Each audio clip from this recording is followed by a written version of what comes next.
Hi, this is Pauline from Taiwan again. Today I'll be sharing with you the topics soft tissue grafting for implant complications in the aesthetic zone, the inspiration from treating periodontal deficiencies. I'll be dividing today's topic into four divisions. Chapter 1 is the introduction. Chapter 2, soft tissue procedures that I likely utilized. Third, Chapter 3 is the management of implant complications. I'll be showing some case reports. The last is Chapter 4.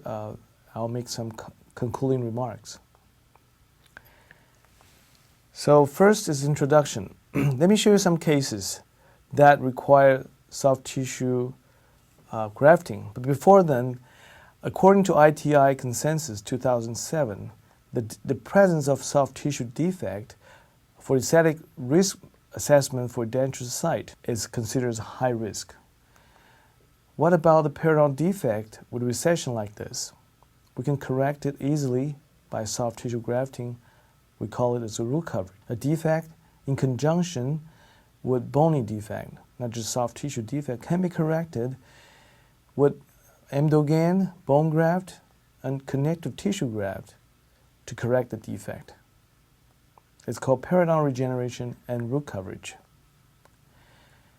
In a case like this, where the teeth is failing and we decide to have it removed, followed by immediate implant placement and covered with bone graft, membrane, and soft tissue occlusal seal.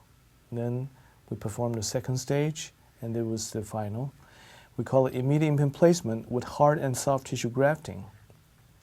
What about this? After functioning for 15 years of a blade implant, there appear to be infection together with root recession. Can we correct the defect predictably? We can try, but how will this last? Management of implant complication with root coverages may be obtained, but is there any way we can do it more predictably? In this procedure, root coverage, we call it predictable and achievable, and root coverage together with regeneration. Immediate implant placement with 3D bone grafting and soft tissue grafting is possible. And this, I call it daring. If we were put the risk assessment, while I think both the first predictable and achievable is considered over 80% of the time that is consistent, anywhere from daring is less than 50% or possible. But with careful selection of a case and utilizing a proper technique, I think in these cases, with implant complication, you can achieve with certain degree of predictable result. A papilla loss, a root coverage, a ridge augmentation and root coverages at the same time, or discretion and recession can be corrected, root coverages and ridge augmentation in conjunction with periimplantitis. First, we have to understand the difference between natural root and dental implant in four aspects. First, the biological aspect. Second is the functional aspect. Third is the aesthetics aspect.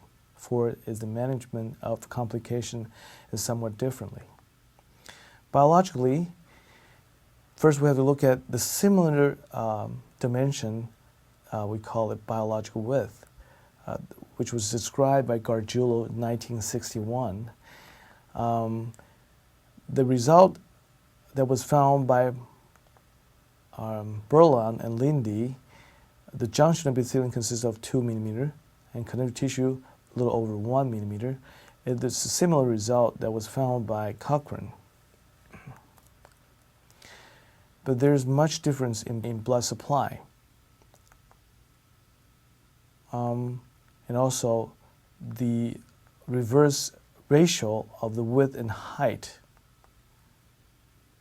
The biological difference in fiber support is mainly different from the anchoring fiber groups from natural root to gingiva, but nothing there from implant to peri-implant mucosal seal.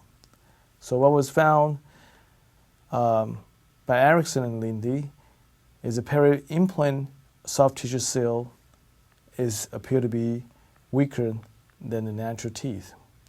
Almost at most of the time when you probe, if the crown is removed, you can get a sounding situation here.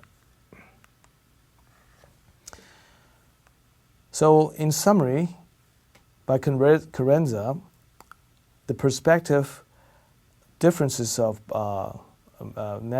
between natural teeth and implant biology is lack of connective tissue attachment, hypovascular and hypocellular CT zone in implant, and absence of peroneal ligament blood supply. And what do we utilize these concepts in clinical situation?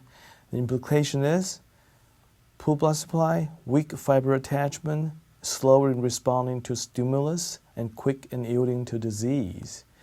So the application of the clinical procedure has to be, if possible, to deal with that perspective, to hopefully perform particular graft as much as possible and minimize verticals and preserve papilla, and to provide a regular checkup for implant patient, and to perform early intervention once there is a symptom or signs. The functional differences of dental implant could be the necessity of a keratinized mucosa next to the restored implant prosthesis. The clinical significance of keratinized mucosa could be prevents the spread of inflammation to deep tissue, may prevent recession of marginal gingiva, and prevent excessive movement of the free gingiva, to resist the damage from brushing, and to prevent aesthetic compromisation according to Ono and Nevins. What about aesthetically? I would like to utilize the concept of 5 fundamental elements described by Sasha Jovanovic. It's first to satisfy the bone foundation, and then to provide a good selection of implant design and place in 3D correct position. A third is to provide a good soft tissue profile. Fourth is then to perform prosthetic tissue support. And fifth is to then fabricate good ceramic art design. About soft tissue profile, it's not one factor that stands alone. It has to rely on the evidence of good bone foundation and implant design and position. So aesthetic implant dentistry described by Palacci, the key concept, the replacement of missing anterior teeth. You have to think in terms of the recreation of a normal alveolar contour, not just to restore the alveolar process, as well as the covering soft tissue. So firstly, the bone foundation, and then the implant placement in 3D position and the soft tissue profile. Then the transgingival support by the abutment, and then the choice of good artificial art design. So what about complications? The management of implant complication described by Stuart Fromm could be in 5 categories. First is implant screw fracture, loosening. Second is implant failure. Third is infection. We call it peri-implantitis or perimucositis. Fourth is poor implant positioning. Fifth is poor aesthetic result. Now, if you were to treat implant complication with the implant in situ, if you want to keep the implant, then there's 3 things we have to deal with, if possible, to correct the infection, and to hopefully to cover up the poor implant positioning and poor aesthetic result, and to provide aesthetically present result in the anterior region. According to Speakerman, 1991, after the implant was placed, the implant was subjected to oral environment for aging, disease, and sometimes even implant loss could be occurred. This incidence could be on any natural teeth as well. However, the predictability of management of the situation in implant is much lower in terms of correcting the situation, in particular in the aesthetic zone. We call it birth, aging, diseased, and failing. According to Stuart Fromm, he described that for poor implant positioning and poor aesthetic result, the predictable result is only on single implant, not on multiple implant.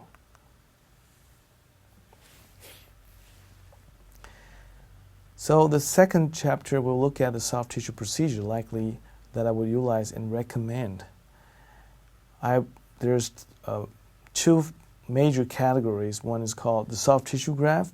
The second is the particulated flap.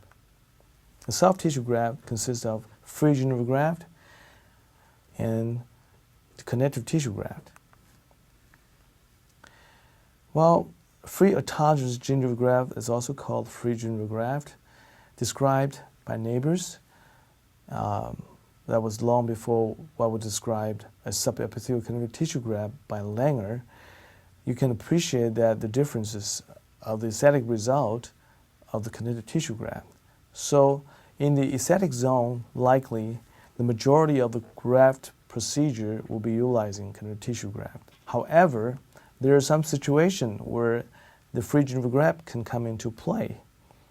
For example, the free gingival onlay graft. In this situation, we can correct on top of the resorbed implant surface.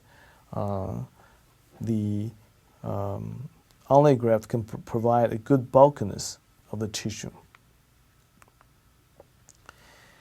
And to perform the apically positioned flap prior to the free gingival graft procedure, it's very important to first make sure you have at least 1 millimeter of keratinoid tissue that was apically positioned. By making partial thickness incision, you can lower down or apically position the flap and secure the flap. Sometimes the suture could be going this way, but oftentimes, if we were to do it vertically, there's a good chance that you can pull the tissue up a little bit, and then the receiving bed will become a little smaller. The best procedure to secure the flap apically is to perform a horizontal matrix suture while penetrating the superior flap and underneath periosteum into 4 points and anchor a little bit apically to the covering flap. With this 4 points, you can make one suture and you can lower down the flap even a little more. Now, with this cases, after certain grafting procedures to correct this implant loss, the soft tissue defect was corrected primarily with connective tissue graft, but superficially was later grafted with a free gingival graft to provide good vertical height as well as the look of the papilla. Secondly, let's look at the connective tissue graft. It was described by Langer to correct the class 1 to 3 moderate defect. It's mostly often used. It can be used in conjunction with hard tissue grafting. And with that, this is incision for the recipient side that I would recommend, and instead of going from the sulcus, it's for implant complication, in particular for thinner periodontium, I would approach with a side pouch. And while making the elevation, it's important to leave some periosteum intact. And while harvesting, the covering flap should be thin as much as you can to harvest the thicker tissue if for thin periodontium. Hopefully we can obtain a thickness of more than 1.5 millimeter of thickness. So the connective tissue graft can be harvested from multiple sites. I would say firstly from retromolar or area, or secondly from internal flap, and thirdly from palate area. From retromolar area, the graft after harvested, it's important that you have to de-epithelialize.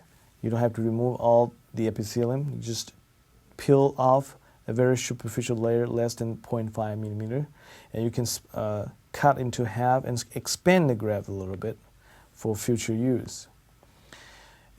Or the donor tissue from palate, after harvested, you have to remove the adipose tissue and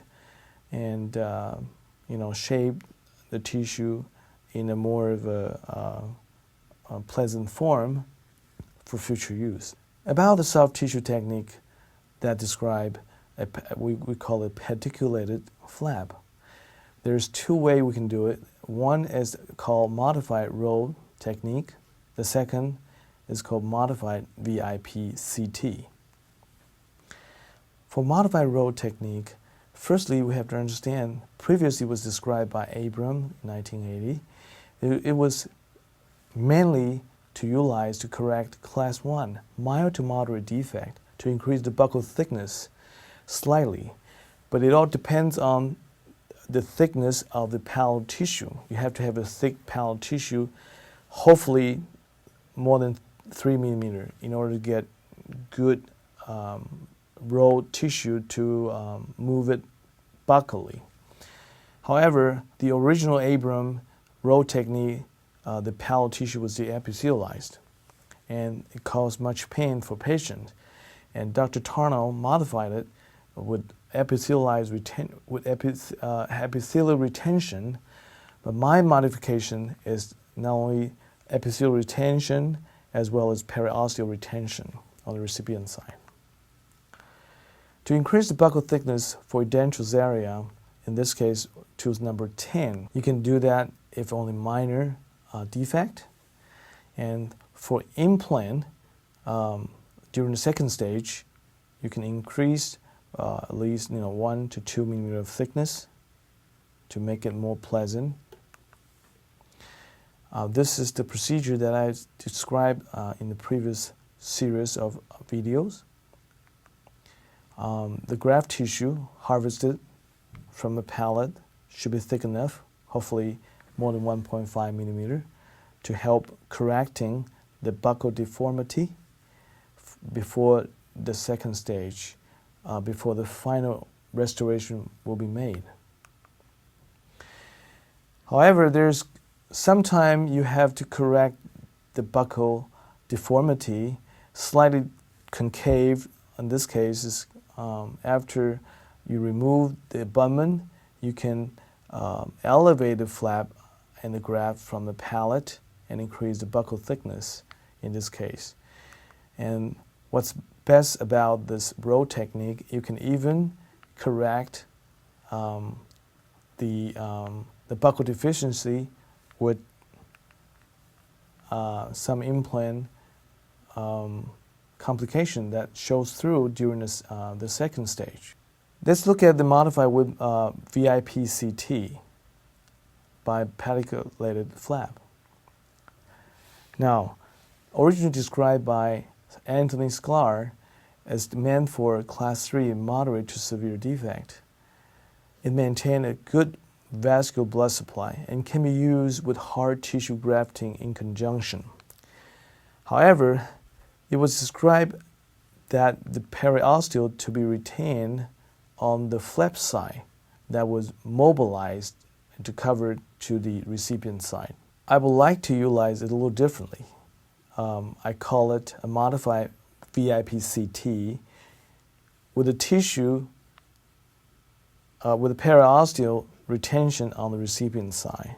It's not mobilized at all. So by performing that, this is a little modification of a roll technique with a little longer lag on one side, extending posteriorly in order to harvest the graft, wider and thicker graft from the posterior region. And you elevate the partial thickness with periosteal retention and then cover to the recipient side to provide a good occlusal seal as well as a good papilla regeneration. So let's look at the management of implant complication in several cases. The optimal smile can be enhanced with periodontal aesthetic procedure that was described in my previous DVD.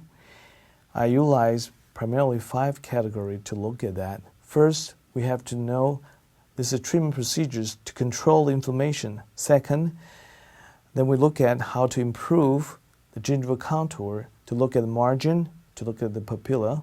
And third, if there's the involvement of papilla will be done, then we have to think in terms of how not to affect the papilla in the future height to preserve the papilla or even, if possible, to augment the papilla. Fourthly, if there's a defect where we have to remove the tooth or the implant, we have to think in terms of a socket preservation. The fifth is if there's concavity on the buccal surface or on the ridge vertically, horizontally, we can think in terms of how we can perform ridge augmentation to optimize the aesthetic result on the implant. From gingival characteristics, there's certain procedures mainly to focus on increase the size. After increasing the size of the gingiva, there's good chance that you may be able to improve the contour and then correct the color and then maybe improve the consistency and the surface texture. Size and contour will be the first 2 criteria to look at. Now, with that satisfied, we can easily get the gingival margin in a good scalloping, good papilla height. And thirdly, we'll be looking at the color changes. If possible, we could provide a more of a pink look of the tissue. So, described by Stephen Chen or Belzer, there's various of pink aesthetic score that have been utilized. This is by Stephen Chen. He utilized 7 pink aesthetic score to evaluate the optimal result after implant placement. He utilized, he evaluated the medial papilla, the distal papilla, and the level of soft tissue margin, and the soft tissue contour, and alveolar process, color, and texture in these 7 categories. For me, to correct implant complications, it's easy to utilize, in my cases, 5 pink dilemmas. First, to look at if there's an existence of buccal concavity. It's probably much easier to correct that way. And second, to see if there's a marginal recession. Third, to see if there's a papilla loss. Fourth, to make sure that this particular tooth in the smile zone is it symmetrically achievable. Fourth and fifth is whether or not we can change the color and or texture. So treating the implant complication can be divided 7 categories. In addition to poor aesthetics, there's implant infection, whether there's a presence of mucositis or periimplantitis, or whether there's a presence of tooth implant pool positioning, I categorize into 3 different level of difficulties. Level 1 is minor or no difficulties. Level 2 is moderate difficulties. Level 3 is major difficulties. And I would score them accordingly, 1 point, 2 point, and 3 points. So each case, during my management, I would give a previous score and to give me an idea at how hard it is to perform the treatment. So in control of inflammation, I have to go back to the traditional treatment of periodontal therapy to make sure that all other teeth are disease controlled periodontally. And then I'll treat if there's a problem of the adjacent the teeth adjacent to implant to see if there's pool aesthetics or pool function. And I'll treat a disease whether or not we have to remove the tooth or to keep it depends on certain criteria. It's not the key. It's not the main issue that I will discuss today, but this is how I would treat the regular or traditional periodontal patient. The management of implant complication appear to be sharing the similar treatment sequence and decision tree. First, you have to determine there is evidence of periodontitis by probing, bleeding, pocket depth, pus formation, bone loss, and then you have to treat the teeth according to whether or not you want to keep the fixture. If there is evidence of mobility or any bone remaining less than 1/3 of the bone, or the implant is failing regardless of the treatment, and then you consider to have it removed. Otherwise, there's always a chance we can try to rescue the implant. Now, in most of the case, the rescue was done under the permission of the patient or the request of the patient. Now, to provide a treatment, there's non-surgical treatment should be provided first by hand scaling and then utilize chlorhexidine and slow releasing minocycline gel, and I'll utilize ultrasonic as a secondary to hand instrument, and in some cases non-surgical I'll utilize laser, but hardly. Mainly we utilize during the surgery. Now for surgical procedure, we have to determine whether there is the evidence of horizontal defect or vertical defect. I would mostly in aesthetic purpose to provide a treatment either to submerge it if there is evidence of bone loss and papilla loss. I will submerge the case and I'll regenerate what was missing by GBR or maybe by bone grafting, and I'll certainly provide a soft tissue graft in conjunction with the previous procedures.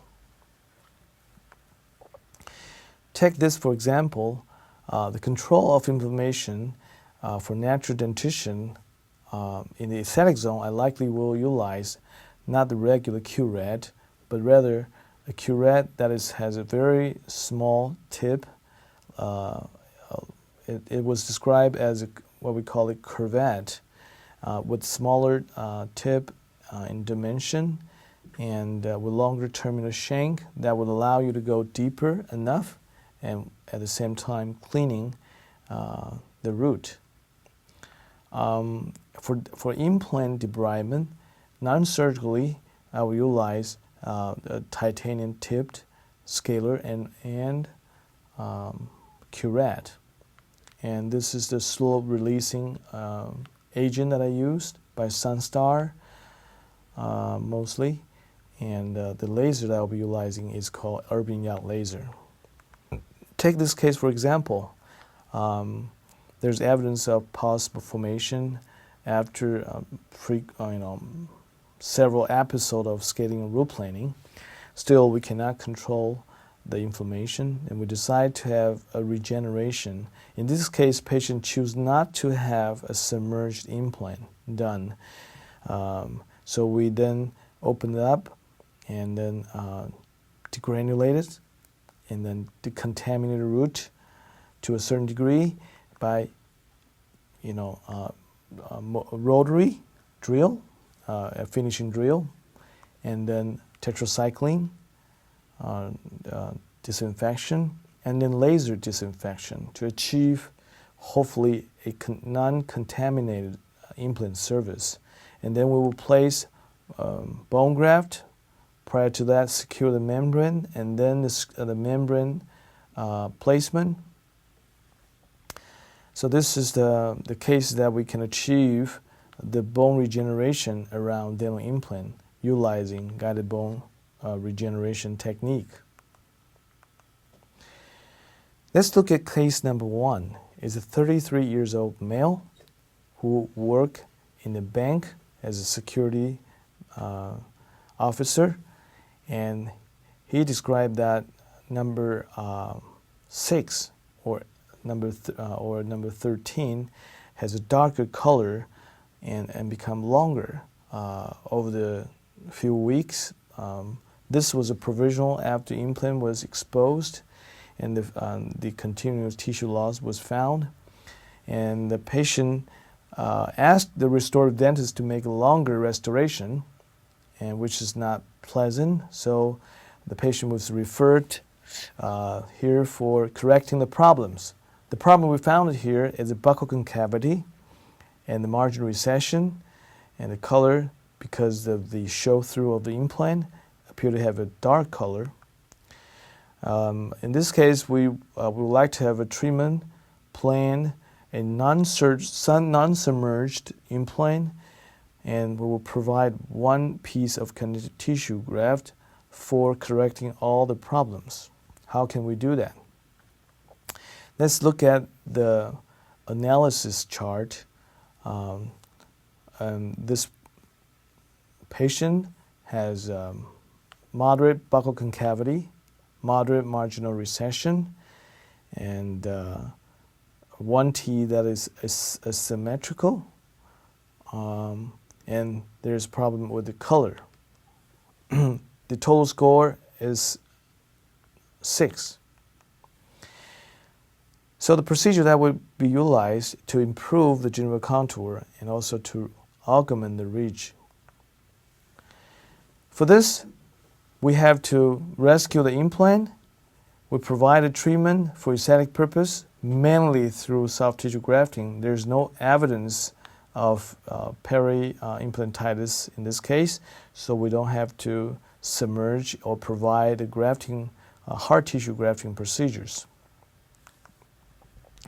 What I did on this case is to make a lateral pouch that was about 3 millimeters away from the gingival margin of the implant, and I would insert the graft inside by elevating partial thickness flap without making any incision to the crestal of the implant.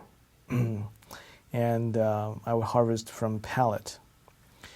Now after harvest, we can stuff the graft tissue inside and then secured with resorbable suture. You can appreciate that the bulkiness that was obtained after the graft was secured into place.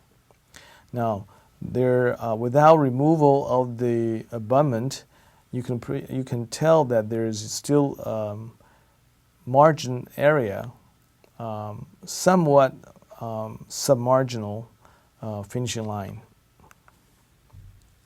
So in 2 weeks prior to suture removal, you can see there's some migration of the marginal tissue to cover the margin subgingivally now close to 0.5 to 1 millimeter. In 2 months, there's even more migration of the gingival margin to now 1 to 2 millimeter. the buccal thickness remained. However, the marginal tissue migrated down to a substantial degree after 2 years.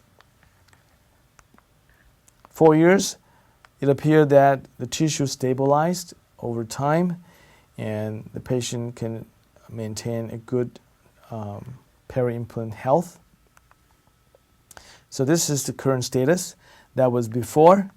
This is during the surgery, and just a few months after the surgery, noticing the changes of the gingival margin over time, see that the importance of the thickness of the buccal tissue would change over time, and that can be utilized for cases like this, where there's an immediate implant placement performed on the fenestration type of buccal bony defect, and the future tissue loss in conjunction with not just buccal concavity as well as margin recession.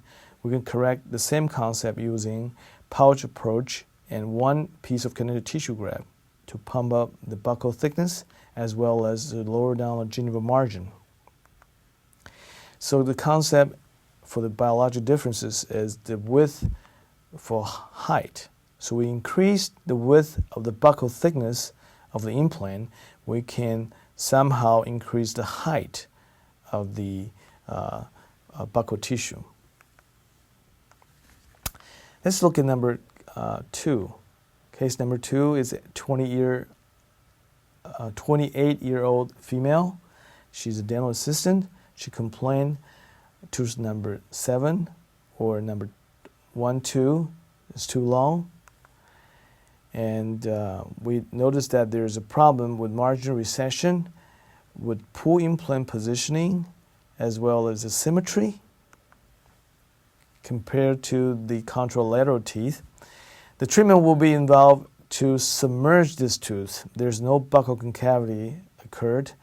In order to bring the margin of the buccal tissue down, as well as lingual, as you can see from here, we probably have to utilize a VIP CT. In this case, I utilize a modified VIP CT. But once that was harvested, if there's additional tissue maybe necessary, I would also incorporate a connective tissue graft. So the majority of the procedure was involved in improvement of the gingival contour in this case. So in complication analysis, I would score this case as a 9, having the buccally verted implant position and somewhat apically positioned, and with evidence of margin recession, severe margin recession, and asymmetry to the gingival alignment. For management of the complication, we have to think in terms of poor aesthetic and poor implant positioning. And for aesthetic result, I like to submerge this case and perform a soft tissue grafting. And I will utilize modified VIP CT in conjunction with the graft harvest from terminal molars. So as you can see here, after the abutment is removed, there's the tissue level of the lingual surface, and it appears that the implant was placed far apically and buccally. Now, what we did is the interposition CT graft, CT flap was mobilized to the buccal surface and will fold into double layers to increase the thickness. And on top of that, we realized that the tissue from the lingual surface to bring it down is not adequate. Then we place another soft tissue after de-epithelialized from the retromolar area. We were able to get good bulkiness of the tissue with the migration of the gingival margin both buccally and lingually. This is after the treatment for 6 months.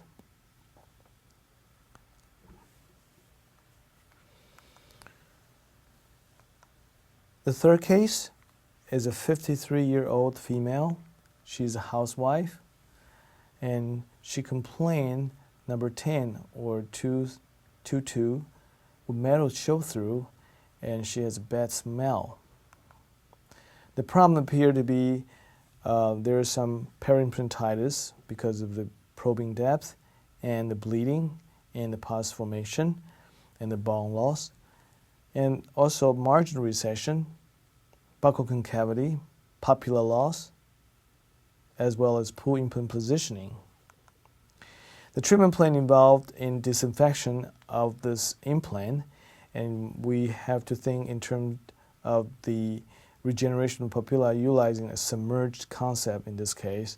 And in this case, for the management of papilla, we have to utilize modified VIP-CT. And aesthetic procedure is to first control of inflammation, second to improve the gingival contour marginally and papillarily. The third is to preserve or augment the papilla. The fifth is to provide a ridge augmentation at the same time. To score this case is a total score of 12, being the involvement of the implant infection with periimplantitis, and the implant was placed a little coronally with mild buccal concavity, moderate margin recession, moderate bone papilla loss, and with one tooth that is symmetrical to the contralateral, and the color is not as pleasant. In this case, we have to think in terms of disinfect the implant root and regenerate the missing bone, as well as providing a soft tissue grafting for final aesthetics, not only to correct the defect, but also to improve the aesthetic and to cover up the improper implant position. So in non-surgical procedure, we will utilize the titanium-tipped scaler and curette, at the same time providing the slow-releasing gel, and I'll utilize the laser to treat the implant surface during the surgery. Now, during the surgery, the VIP-CT was utilized. This was to make a vertical releasing.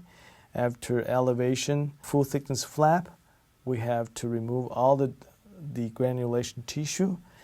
Once was degranulated, we have to sterilize, first with hand instrument, then ultrasonic, then rotary, and then use chemical, tetracycline, then use optical, laser, decontamination.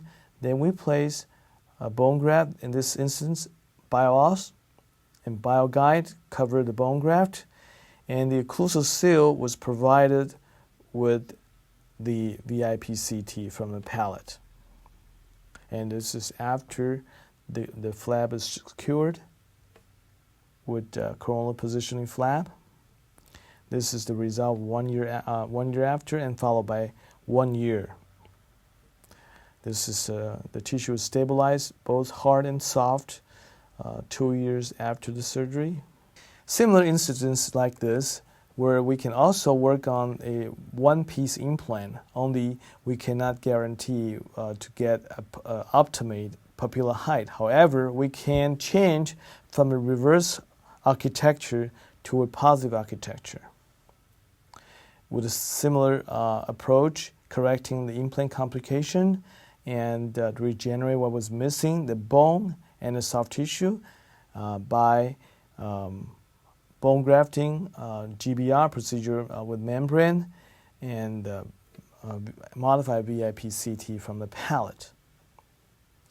In cases like this, not just papilla loss as well as marginal recession, in multiple cases, we can correct it with the same procedure similar. So in conclusion, after looking at those 3 cases, now the inspiration from treating the periodontal deficiency is mainly, in this case, as you can see, that you have to have a good control of the tissue periodontally by non-surgical procedure, which is called scaling and root planing.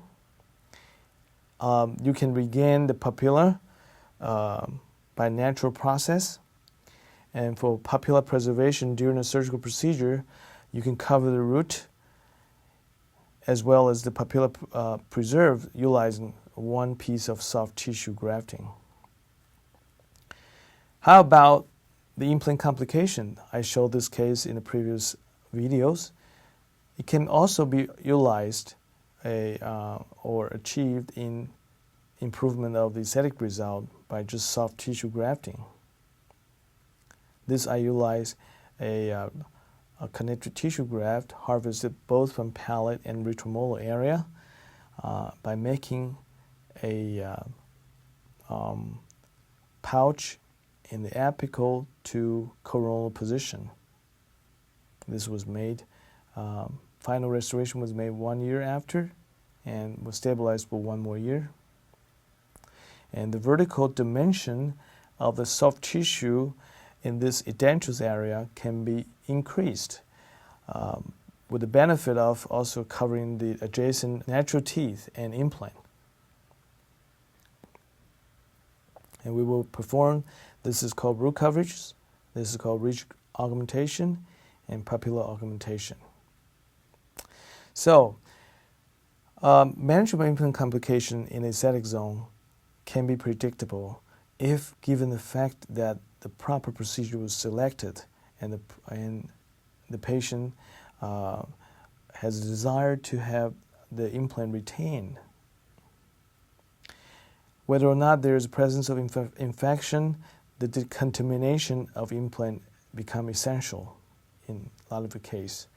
I would recommend that to utilize the blood supply from periosteum if possible. So do not, if there's no bone regeneration necessary, to try to elevate the flap with periosteum retention. Now, if there's a tissue integrity issue, you should try to pump up the tissue to seal the holes of the defect. Use one soft tissue graft to enhance the tissue integrity so that the future procedure can be utilized to place bone grafting or even soft tissue grafting. Now, for the third is the tissue layer. You have to think in terms of the tissue has 2 layers. One is the periosteal layer, one is the covering flap layer. To utilize that layer for management of the tissue defect, and to utilize the periosteum for good blood supply. Now, the suture tie, a lot of time when I suture the defect, I did not make the cut the first time, and instead I utilized the tie, the tension of the first tie to tie it around another area to get an optimal closure. The fifth is the soft tissue thickness. We can gain height by increasing the width. It's something for a reminder in the implant complication cases. Now, for management of periodontal aesthetics, it's good to have good principles and to look into the predictable way and to preserve the natural dentition or to preserve the ridges. And on top of that, it has to fit in the patient's desire. So the periodontal principle that I utilize is prevention and to have good focus of aesthetics and to provide regeneration together with the implant placement to support the natural dentition. And for implant surface contamination, I likely would utilize laser during the open phase. It means during a surgical procedure, I would decontaminate the implant surface with laser. Thanks for your kind attention. For more education programs, visit the Guide Institute at www.guidedental.com.